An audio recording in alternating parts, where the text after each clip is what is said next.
Olá, lembrado também com vocês, Mr. aqui, pessoal. Vamos começar mais um vídeo sobre verb tenses. Hoje nós vamos falar de past simple, que é o passado simples, e é mais um vídeo desses.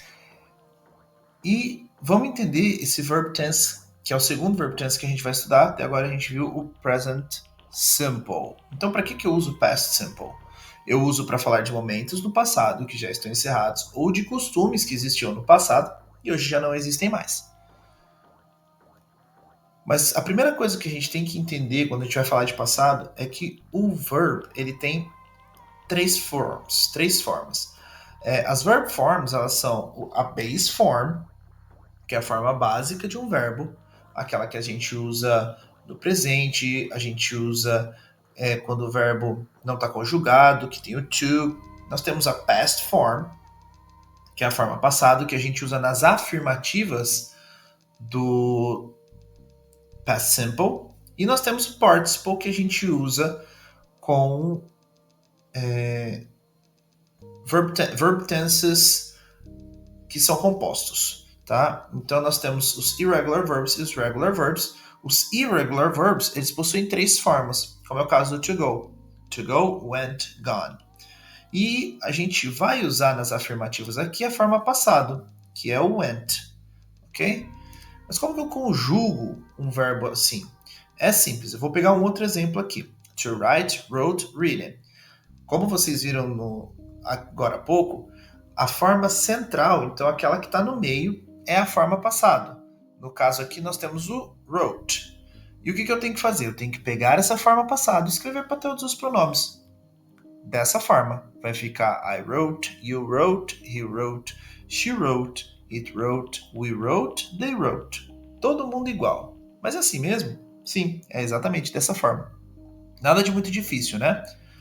Já para os regular verbs, a gente tem que entender que o regular verb ele vai ter duas formas, porque a terceira forma, o participle no caso, vai ser igual a past form.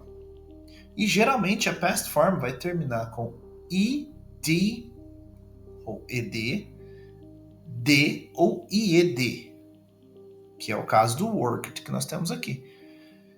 Eu peguei um outro exemplo, to live, que é o verbo morar, porque o passado dele é lived, e também é fácil de fazer para a gente ter mais um verbo de vocabulário. E, como eu já falei, a conjugação é simples. É escrever o verbo no passado para todos os pronomes, tanto nos irregulares quanto nos regulares. Então, fica I lived, you lived, he lived, she lived, it lived, we lived, they lived. Facinho, né? Mas nas negativas e nas interrogativas, nós usamos o verbo auxiliar, lembra? Auxiliary verb. E no caso do past simple, nós usamos o did. Mas primeiro vamos pegar umas frases aqui para a gente lembrar. Romeo comes from Brazil this week. Então a gente pegou uma frase no presente, tem o verbo to come. Então Romeo comes no presente. Para transformar essa frase no passado é simples. Eu pego esse verbo principal e transformo ele no passado. Quando nós tivemos o vídeo de países e nacionalidades, a gente falou do verbo to come. Então, o verbo to come no passado vira came. Mas e na negativa? A negativa nós colocamos o didn't na frente do verbo principal. Didn't nada mais é do que did mais not. E o verbo volta para a forma base. Por quê? Porque nós aprendemos que o verbo auxiliar é o que comanda a frase em modo e em tempo. Então o verbo principal não precisa mais ficar mudando, diferente do português. Já na interrogativa, nós pegamos esse did e colocamos na frente do sujeito, não esquecendo de colocar um ponto de interrogação no final. Ok? Nada de muito difícil, parecido com o presente. Tem uma flash tip para vocês agora no finalzinho.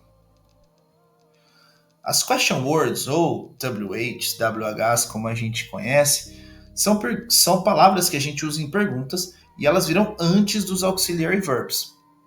Essas palavras, elas transformam perguntas que seriam fechadas em perguntas abertas, ou seja, que a sua resposta não vai ser yes ou no.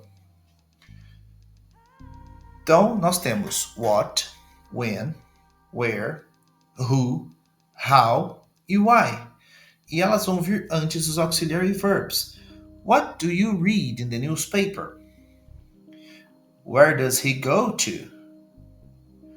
When did Claire work? Any doubts? Tragam mais para aula, pessoal. See y'all. Bye bye.